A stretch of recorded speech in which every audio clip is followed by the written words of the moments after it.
Buenas tardes, les saluda Víctor Barrantes en un programa más de Prensa EC, programa de diálogos China-Latinoamérica. Hoy vamos conversando sobre El Salvador, pasado y presente.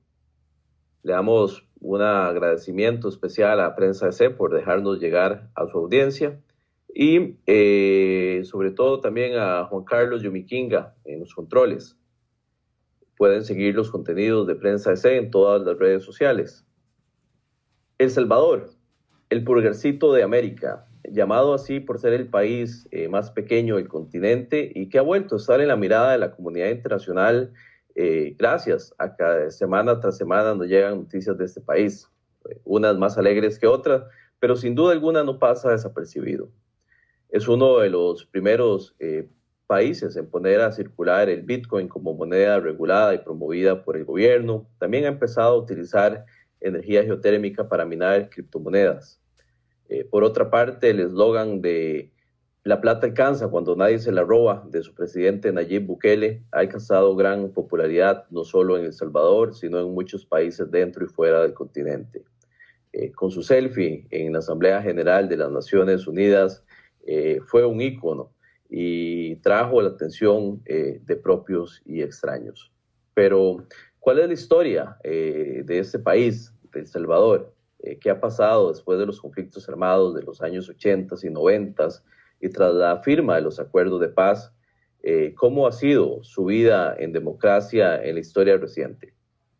Para conversar sobre El Salvador, su pasado y su presente, nos acompaña hoy el doctor Héctor Lindo Fuentes, profesor de Historia en Fordham University en Nueva York, y quizá uno de los historiadores que más ha estudiado a El Salvador y quien tiene un bagaje muy importante que nos va a acompañar el día de hoy. Entonces, para conversar sobre este programa, vamos a contar con la presencia de este experto que nos hace el favor de acompañarnos.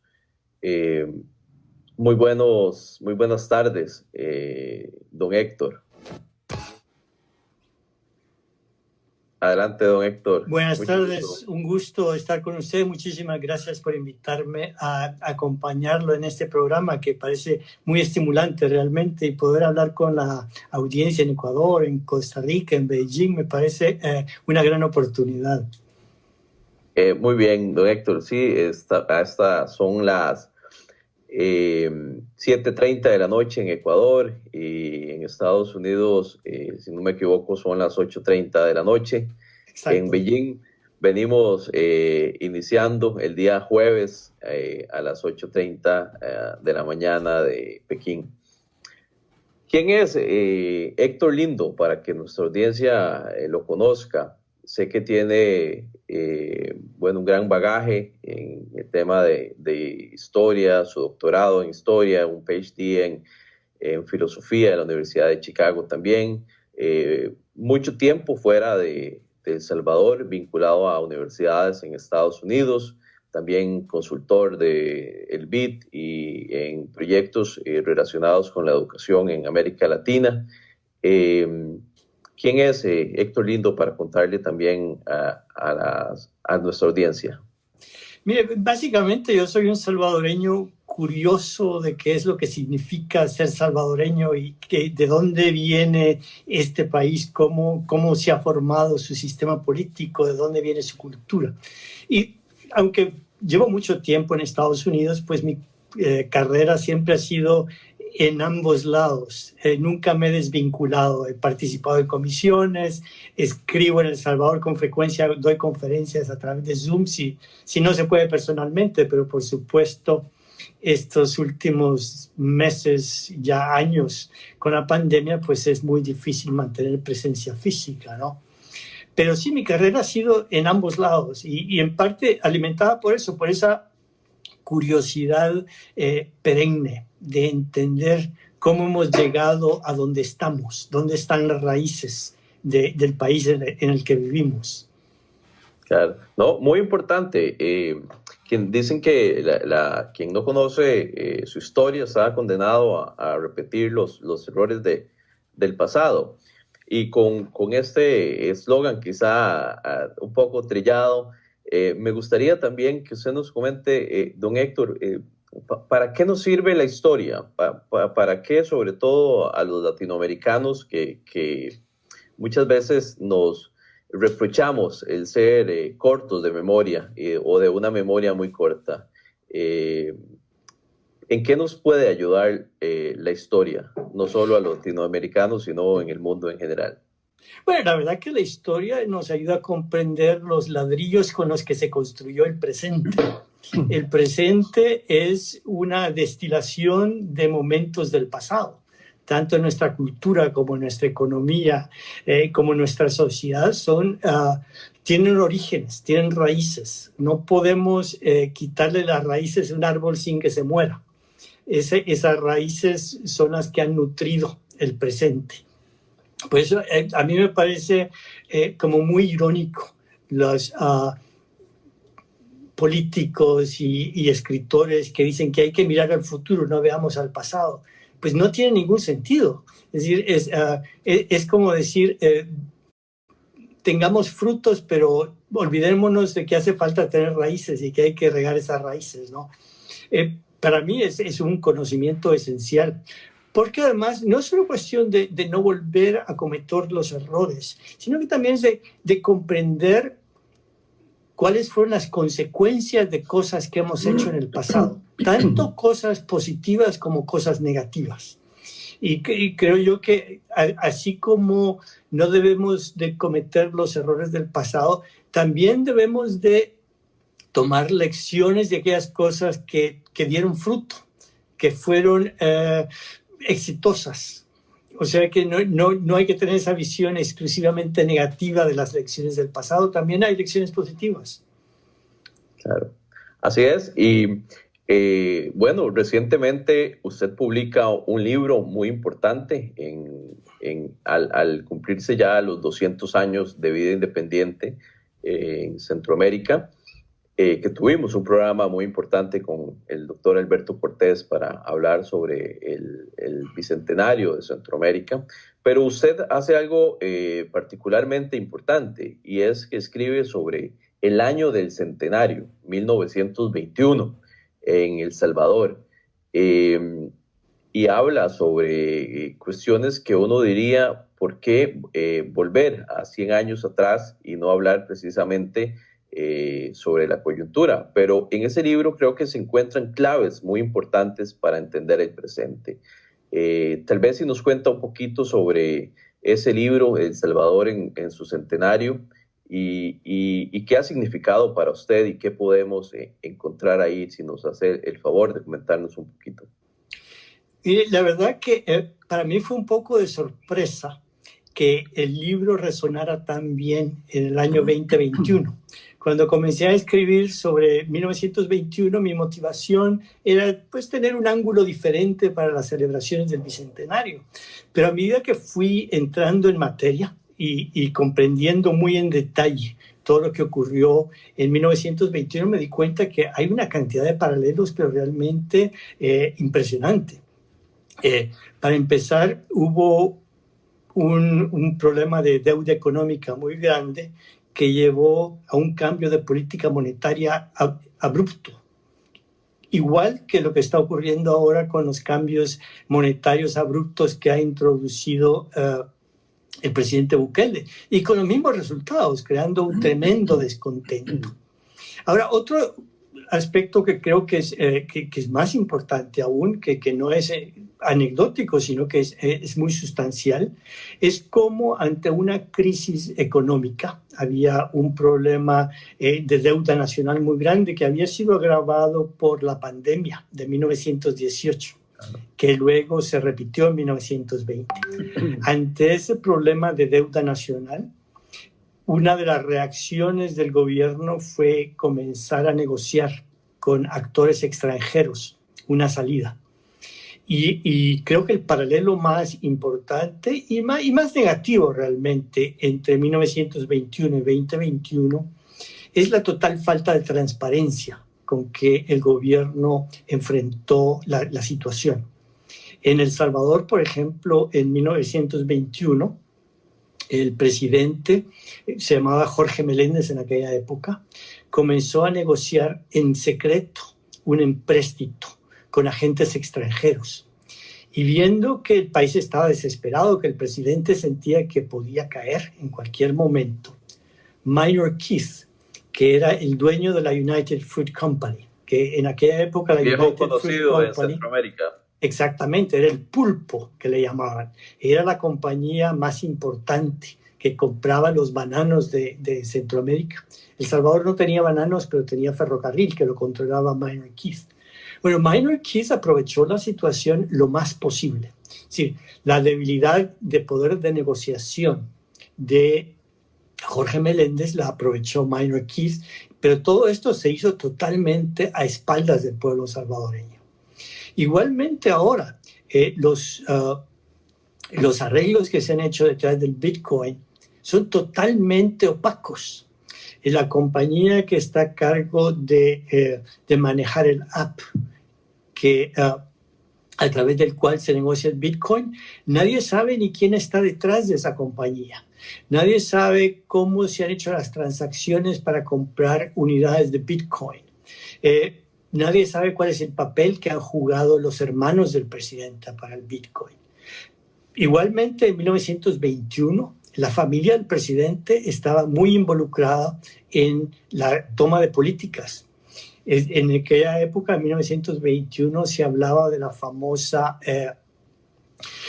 dinastía Meléndez-Quiñones, porque el presidente Jorge Meléndez tenía como vicepresidente a su cuñado, el doctor Quiñones, y había sustituido en la presidencia a su hermano Carlos Meléndez, de tal forma que la familia Meléndez-Quiñones estaba con las manos en todos los aspectos de la política, sin tener necesariamente un papel oficial.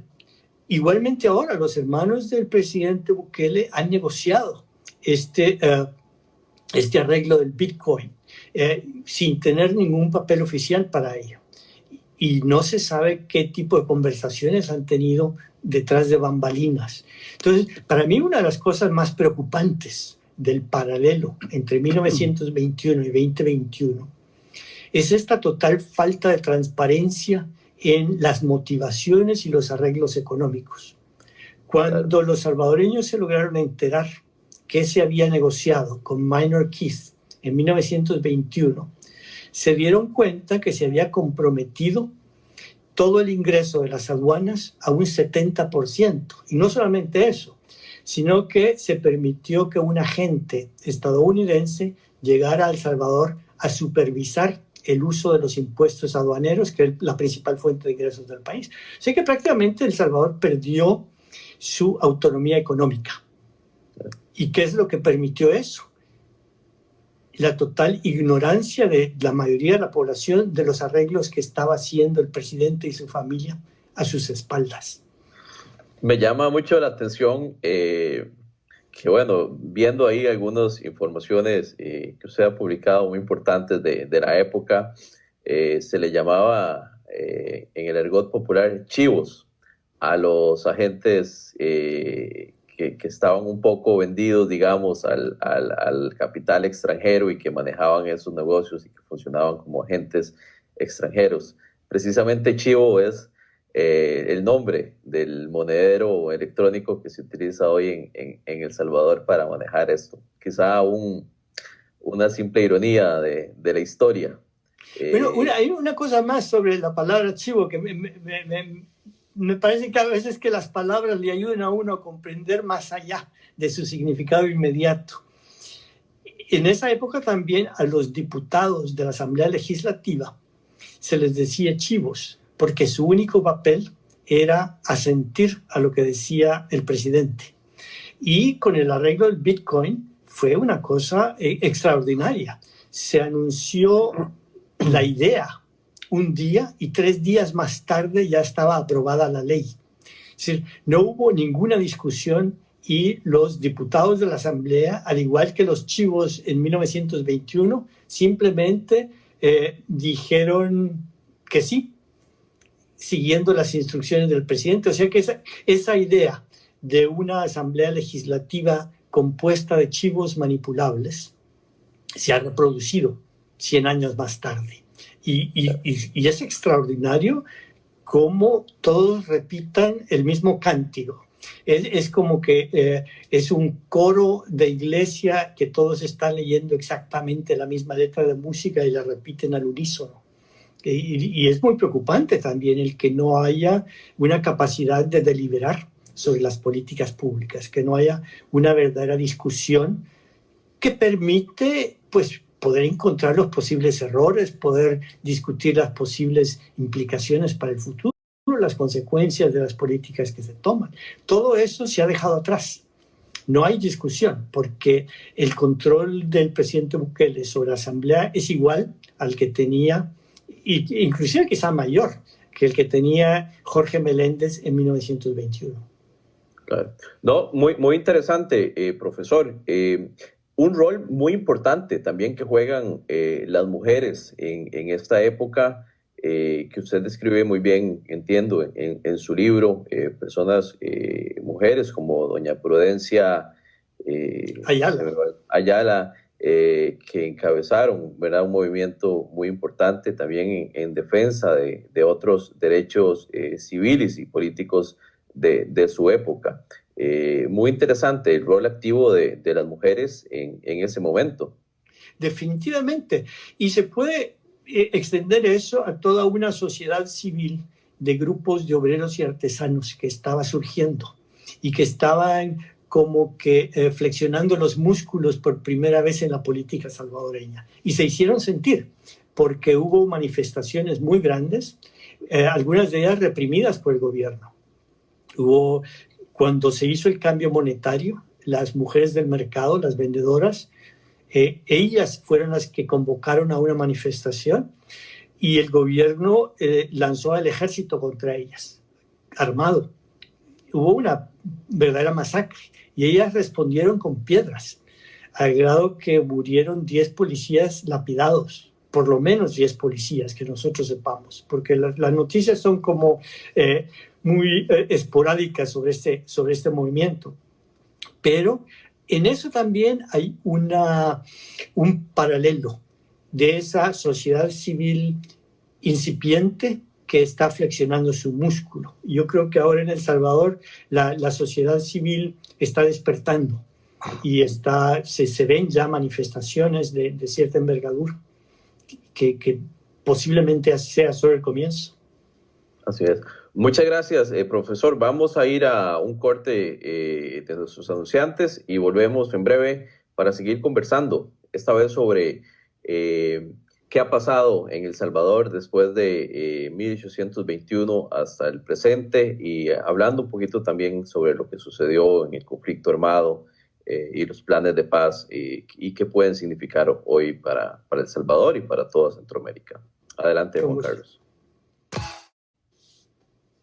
Estamos de regreso con el profesor Héctor Lindo, hablando sobre El Salvador, su pasado y su presente, la importancia de la historia para no repetir los errores del pasado, recordándoles que pueden seguir los contenidos de Prensa S en todas sus plataformas.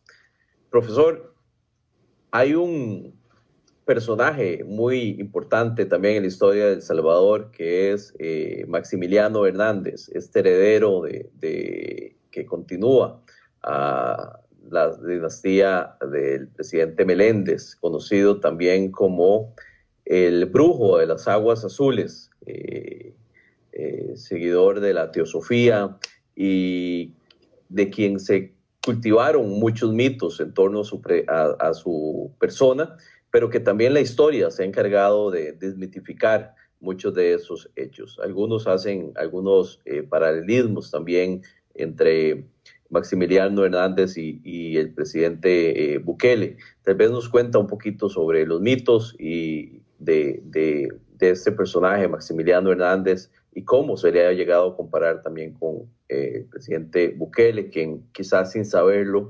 está caminando por una senda muy parecida.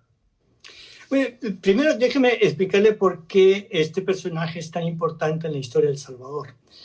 Él fue presidente en 1932, cuando, como resultado de la Gran Depresión de 1929 y la crisis social y económica que le siguió, hubo un levantamiento campesino de gran envergadura en El Salvador, que se le etiquetó como comunista. Ciertamente había elementos comunistas en el levantamiento, pero la represión que siguió fue absolutamente brutal. La llamada matanza de 1932 es uno de los acontecimientos más definitorios de la historia de El Salvador, porque marca el comienzo de los regímenes militares y de un anticomunismo virulento de las clases altas en El Salvador, que pasaron el resto del siglo tratando de justificar el asesinato en masa de más de 30,000 personas, que algunos de ellos, o buena parte de ellos, venían de grupos originarios también. Había un componente racial, racista muy fuerte en el movimiento. O sea que el origen de la dictadura y el origen de los regímenes militares viene de ese momento tan crucial. Y Martínez era un político también muy hábil, que supo capitalizar de ese sentimiento anticomunista de fuertes sectores de la población para consolidarse en el poder. Entonces, él acumuló muchísimo poder y por lo mismo entonces se llegó a un cierto culto de la personalidad que él alimentaba, que él buscaba. Y parte de ese culto de la personalidad era mostrarse como una persona diferente. Pero la verdad es que él era un político muy experimentado y muy racional. Él había tenido ya una trayectoria política muy larga durante el periodo de la dinastía Meléndez Quiñones.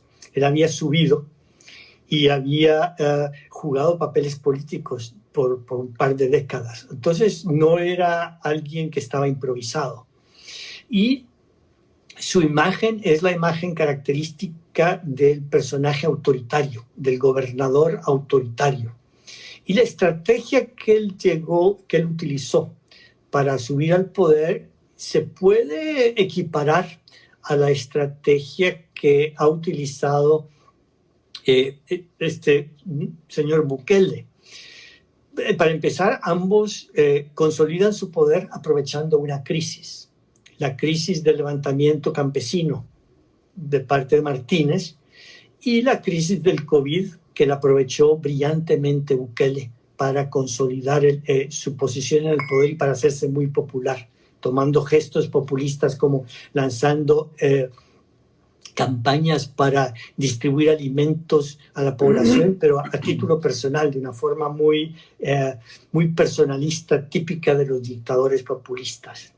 Que ahí me llamó la atención en esos bolsas de comida que se le enviaba a la población, el mensaje que en comunicación política y propaganda muy importante, porque le llegaba a las personas necesitadas una bolsa con alimentos que decía el dinero alcanza cuando nadie se lo roba. Es decir, qué mejor forma de colocar un mensaje de propaganda política en una bolsa de comida para los necesitados. Es decir, exactamente, y está haciendo varias cosas.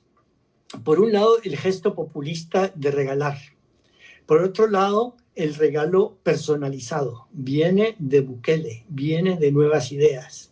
Y en tercer lugar, al decir todo alcanza cuando no se roba, está fabricando el enemigo.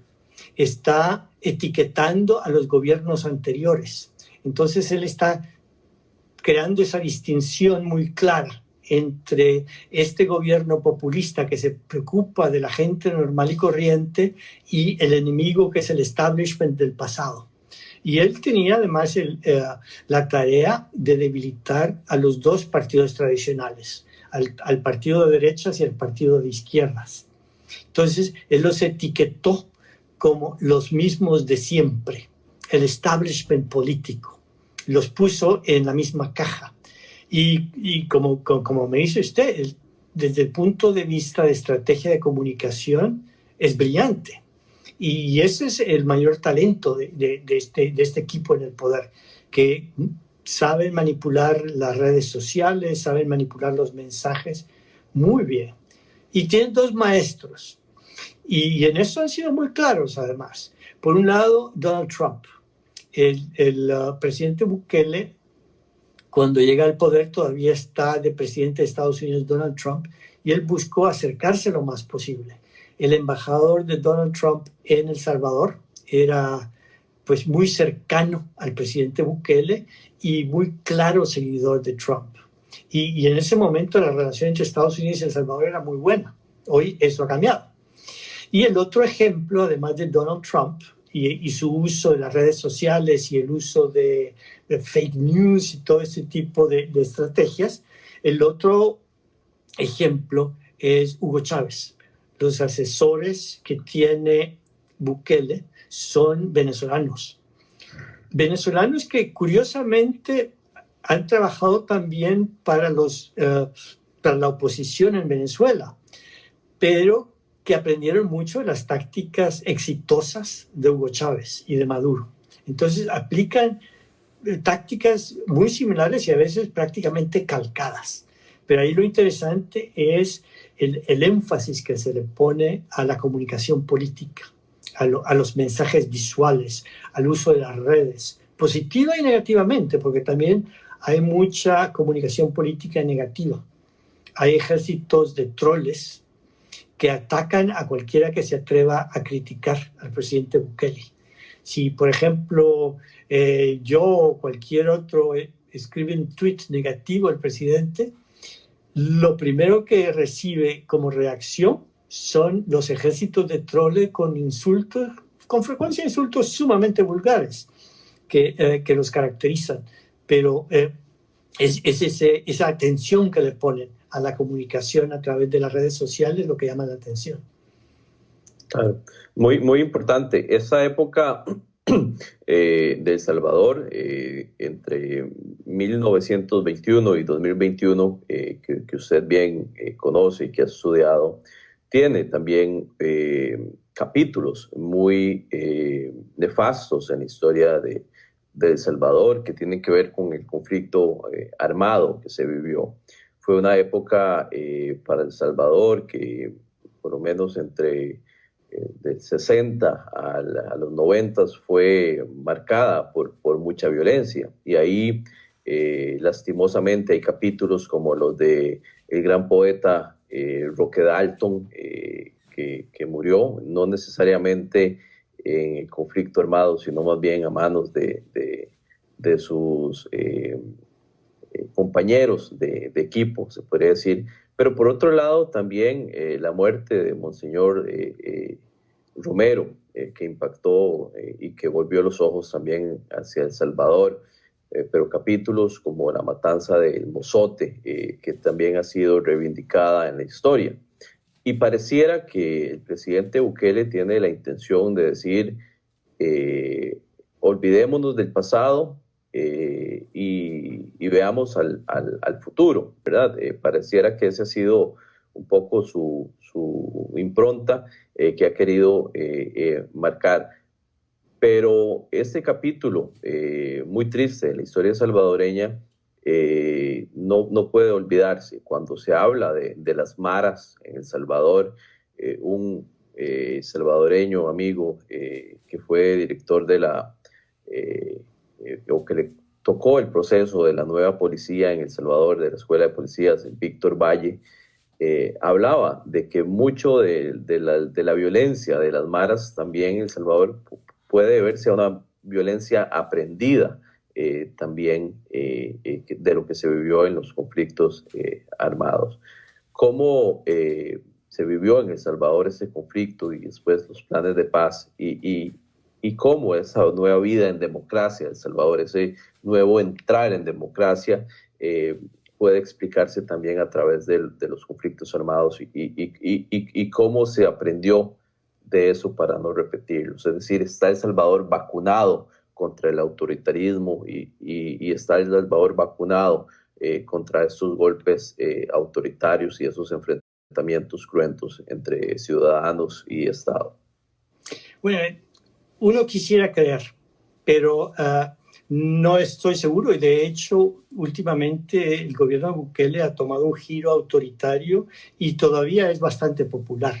Ahora hay una dinámica en la historia salvadoreña, y la semana pasada estuve en un conversatorio con un colega salvadoreño que comentaba, y con mucha razón, que la historia de El Salvador es esta dialéctica continua entre las tendencias autoritarias y las tendencias democráticas, entre una cultura autoritaria enraizada a todos los niveles sociales y también un deseo en buena parte de la población de tener instituciones democráticas. Hay una estira y encoge. Y eso llevó pues al gran conflicto de los años 80, que esa polarización que empezó con la matanza, que empezó con la gran masacre de Martínez y con ese anticomunismo virulento de las clases gobernantes en El Salvador y la represión de toda forma de expresión política, todo eso creó una olla de presión que estalló y llevó a esta guerra civil tan larga, en la que pues murieron a sus principios Roque y Monseñor Romero al principio de la guerra civil. Pero luego los acuerdos de paz se pensaba que iban a abrir una nueva etapa de institucionalidad democrática. Los arreglos de paz modificaron la Constitución de 1983 y hubo una verdadera voluntad en ese momento y una verdadera esperanza y un verdadero apoyo de los diferentes grupos para crear una sociedad democrática.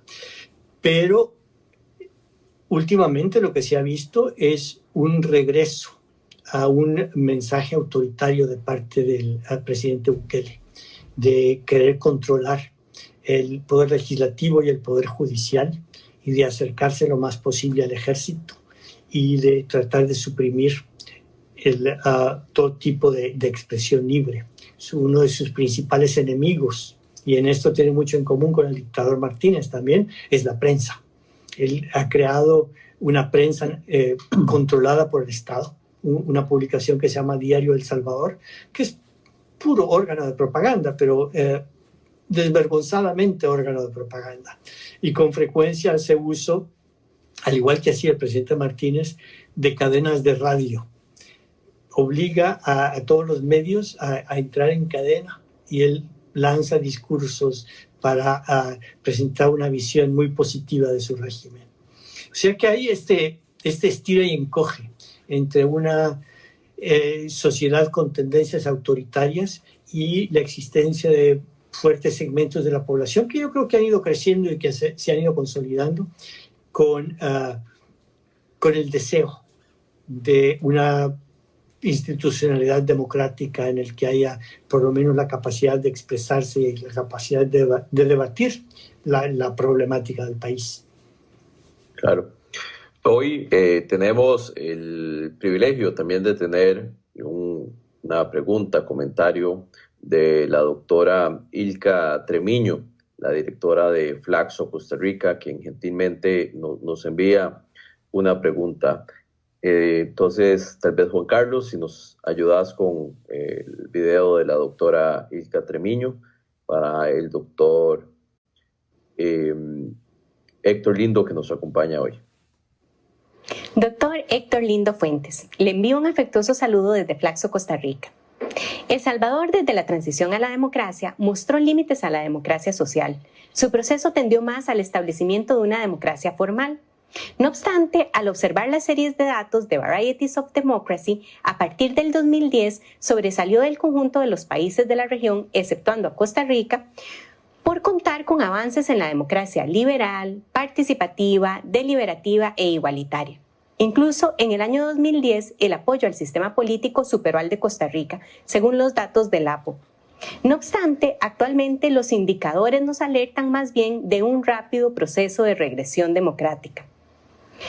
¿Cuáles estima usted que son las debilidades institucionales que favorecieron la velocidad de este retroceso? ¿Qué consecuencias tendrá este episodio de reversión sobre la democracia salvadoreña en el mediano plazo? Muchas gracias. Antes de ir a la respuesta de la doctora Treviño, vamos a otro corte comercial y volvemos para este último bloque con el profesor Héctor Lindo. Muchas gracias, Juan Carlos. Estamos de regreso con el profesor Héctor Lindo de la Universidad de Fordham de Nueva York, hablando sobre El Salvador. Nos comentaba, profesor, doña Ilka Treviño, sobre algunos datos importantes que tienen que ver con la democracia en Centroamérica, con El Salvador. ¿Y cómo analiza usted esta pregunta que nos hace la doctora Treviño? Sí, yo creo que la doctora Ilka Treviño hizo una pregunta realmente muy importante y muy interesante sobre los datos en Varieties of Democracy, que es una forma muy interesante de ver la evolución de las sociedades democráticas a través del tiempo. Y lo que señala es que después de los acuerdos de paz había como un gran optimismo de que los acuerdos habían logrado un diseño institucional que iba a encaminar al país hacia una democracia. Los organismos internacionales se congratulaban de que habían ayudado a parir una nueva democracia. Yo me acuerdo que en esos años, a finales de los años 90, una vez Francis Fukuyama me invitó a hablar con sus estudiantes porque los iba a llevar a El Salvador, que era un caso exitoso. Entonces, había una gran sensación de optimismo que se reflejaba en los datos que aparecen en Varieties of Democracy. Pero ahora ya no. ¿Qué es lo que ha pasado entre este momento de optimismo y este momento de pesimismo del año 2021? Pues hay varios factores. Pues los fenómenos importantes rara vez tienen solamente una causa. Pero déjeme señalarle un par. Uno de ellos es un fenómeno que usted ya mencionó, es este fenómeno de las pandillas, que fue un resultado que no se había predicho de la guerra, que con las migraciones que vinieron a Estados Unidos, migraciones en su mayoría ilegales, muchos muchachos jóvenes en los barrios de Los Ángeles se involucraron en las pandillas de Los Ángeles y luego fueron repatriados a El Salvador porque se habían involucrado en actos delictivos y exportaron a El Salvador esta estructura de pandillas. Y en Los Ángeles aprendieron muchas técnicas criminales, digamos, y en parte como supervivencia fueron particularmente crueles. Y esto fue el comienzo de un fenómeno que fue creciendo rápidamente, porque llegan estos muchachos expulsados a una sociedad que se está reconstruyendo y donde no hay trabajo, donde hay todavía una problemática económica muy grave, y se encuentran otros muchachos desempleados y van creando estas estructuras criminales. Y esto llegó a ser un fenómeno peligrosísimo en El Salvador, un nivel de violencia altísimo. El Salvador llegó a tener los niveles de asesinato más altos de América Latina. Y esto entonces causó un gran desencanto. Dice, salimos de una guerra y estamos entrando a un periodo de inseguridad ciudadana todavía peor que el que había durante la guerra. Y ese es un fenómeno que tardó varios años en cobrar forma. O sea que a medida que todavía existía el optimismo de las instituciones democráticas, también empezaba a surgir este monstruo que iba creciendo rápidamente. Y eso llevó a un desencanto sobre los supuestos logros de los acuerdos de paz. Y hubo otro aspecto que creo yo que es importante, que tiene que ver sí con los logros de los acuerdos de paz. Parte de lo que se logró después de la guerra es una prensa independiente mucho periodismo investigativo. Yo creo que ahora El Salvador está pasando por una época de oro de su periodismo. Hay periódicos digitales que se están destacando muchísimo a nivel mundial con investigaciones de gran calidad que aprovecharon también organismos de transparencia creados después de la guerra que permitían acceso a datos y fueron encontrando casos de corrupción muy serios, muy graves en los partidos políticos y en los periodos presidenciales, tanto de izquierdas como de derechas. Y eso va a crear como un desencanto también con esas instituciones partidarias, que a fin de cuentas ellas mismas, por su incapacidad de hacer justicia, por su ansia de dejar impunes a sus correligionarios, fueron perdiendo prestigio. O sea que los partidos tradicionales prácticamente implosionaron. Y es en ese vacío político que dejan estos partidos que dejaron atrás su reputación, que perdieron muchísimo con la revelación de estos casos de corrupción, es aquí donde viene Bukele. Él viene a llenar este vacío y lo viene a llenar con un discurso de que el dinero alcanza cuando no se roba. De esa manera está desprestigiando a los que venían antes, pero también diciendo yo voy a controlar el problema de las pandillas con los métodos tradicionales de mano dura, de uso del ejército. Y él ha prometido que va a duplicar el gasto en el ejército en los próximos años. Y es un discurso que tiene cierto eco en una población que ha estado muy cansada. Y Bukele ha tenido también la habilidad de hacer pactos con las pandillas. Ya se han revelado que ha hecho pactos con las pandillas que han bajado muchísimo el número de muertos. Y eso es parte de la popularidad que tiene. Entonces, él ha aprovechado estos dos fenómenos de posguerra. La implosión de los partidos tradicionales debido a corrupción que fue revelada gracias a la libertad de prensa. O sea que uno de los éxitos de la posguerra, este periodismo de lujo, también ha ayudado a revelar lo que llevó a erosionar el prestigio de los partidos. O sea que es un fenómeno muy interesante. Pero quiero resaltar yo que también durante estos años ha surgido una sociedad civil muy activa y muy fuerte, que ahora está haciéndose sentir cada vez más. Que no toda la institucionalidad se ha perdido, que cierta parte de la institucionalidad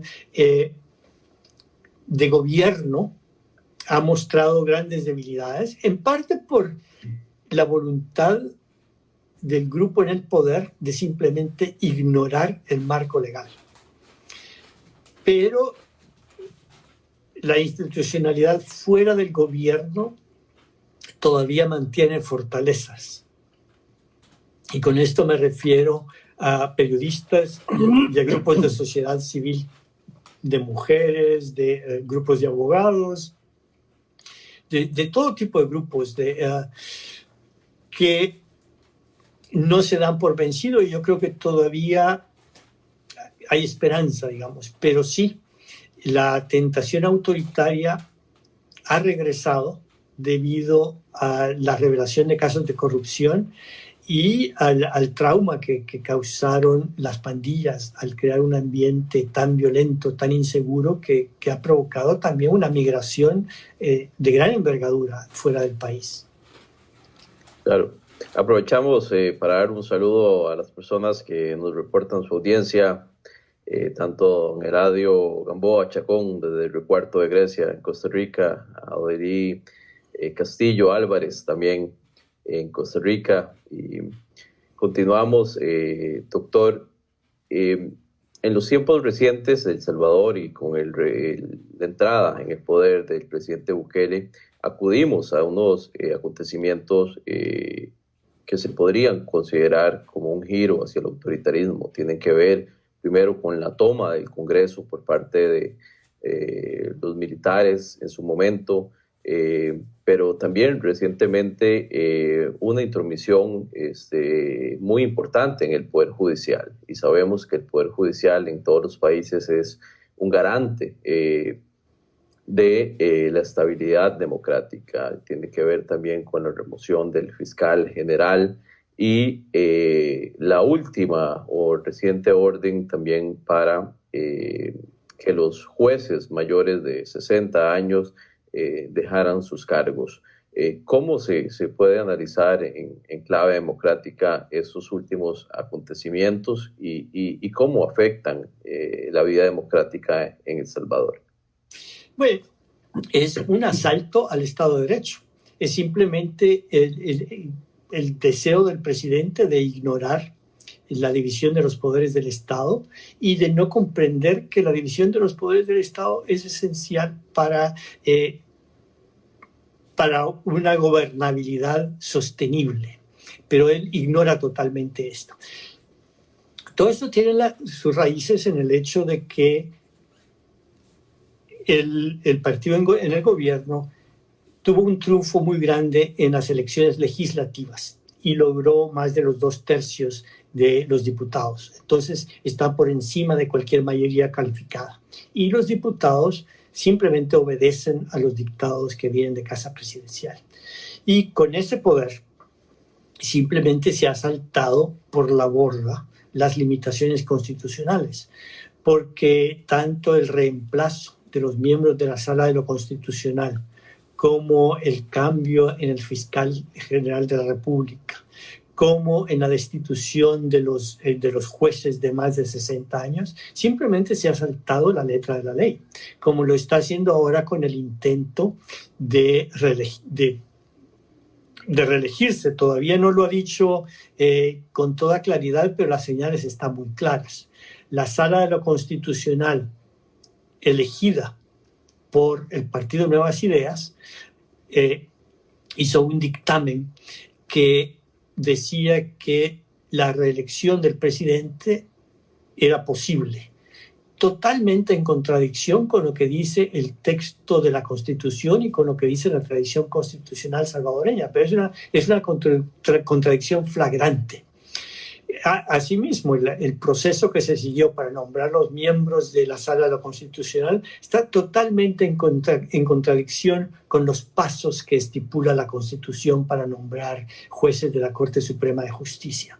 O sea que aquí hay una voluntad clarísima de ignorar el marco legal para consolidar el poder. Y consolidar el poder quiere decir tener el control total de la Asamblea Legislativa, del Poder Judicial, y esto ha creado un contexto en el que es posible darle impunidad al ejército, que es una de las motivaciones para mantener el apoyo del ejército en cualquier confrontación futura. Está aumentando los recursos del ejército, pero además simplemente le puso paro a los juicios que estaban ya muy encaminados para llevar a la justicia a los militares que habían sido responsables de la masacre del Mozote. Ese juicio estaba ya bastante avanzado, las pruebas son irrefutables, pero con el despido de los jueces de más de 60 años queda fuera del juego el juez que había sido sumamente valiente y muy brillante en el caso del Mozote. Entonces, todo ese trabajo de más de una década prácticamente se ha tirado por la borda. Y mi interpretación, y creo que es una interpretación que comparten muchos, es que este es parte del premio, del pago que se le está dando al ejército para que mantenga su apoyo. Claro. Pareciera que las Fuerzas Armadas son, como decimos a veces, como los gatos, siempre caen parados. Y a pesar de los fuertes cuestionamientos que tuvieron y su rol en hechos bastante catastróficos de la época de los 80, recordamos aquellas operación del Yunque y el Martillo, del coronel Monterrosa, y otras acciones como relacionadas a la matanza del Mozote y cuestionamientos como la muerte de Monseñor Romero. Hoy las Fuerzas Armadas gozan de mucha vitalidad en El Salvador y acompañan estos esfuerzos de mantener un status quo en El Salvador que, bueno, vale la pena seguir analizando.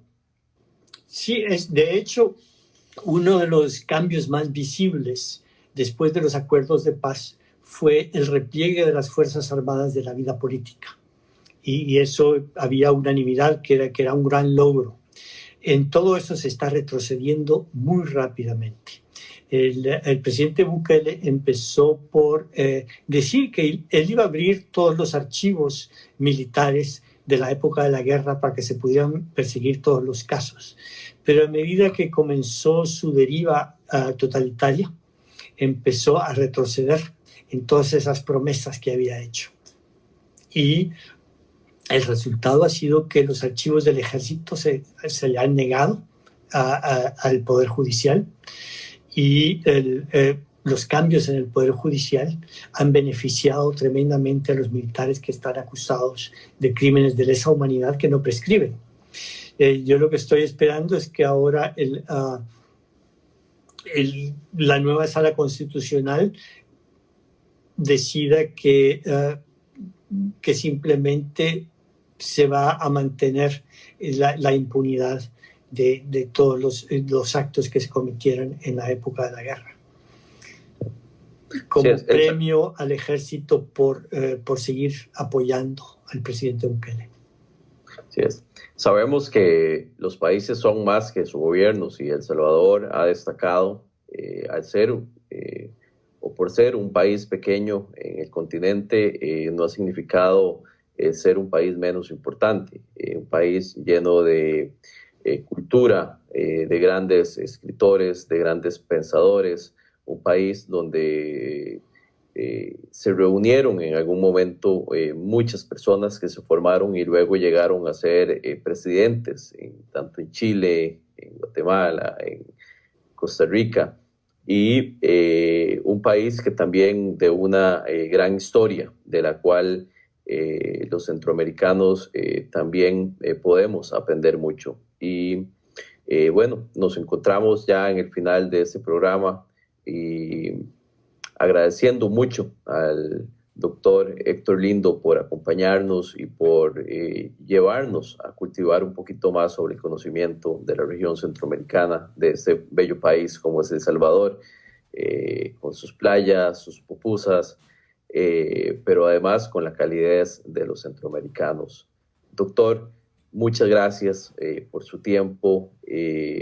Yo personalmente les invito a seguir el canal del doctor Héctor Lindo en YouTube, que tiene cosas muy interesantes sobre las que se puede seguir aprendiendo día a día. Doctor, nos ha ganado el tiempo. Muchas gracias y tal vez un saludo final para la audiencia. Bueno, muchísimas gracias a ustedes por invitarme, Víctor, ha sido un placer, y a la doctora Elko Triminio también por esa excelente pregunta, y por supuesto a la audiencia que nos acompaña, que para mí es una oportunidad excelente estar aquí, poder compartir mis conocimientos y también aprender de las preguntas que me hacen, que me estimulan a seguir pensando y comunicárselo a la audiencia, tanto en Ecuador como en Costa Rica, como en Beijing. Es para mí un verdadero placer. O sea que me despido con un gesto de agradecimiento. Muchas gracias. Y les recordamos todos los miércoles a esta misma hora, en esta misma plataforma, con Prensa SE, para que nos sigan y sigan los contenidos de Prensa SE. Muchas gracias a todos por su valioso tiempo.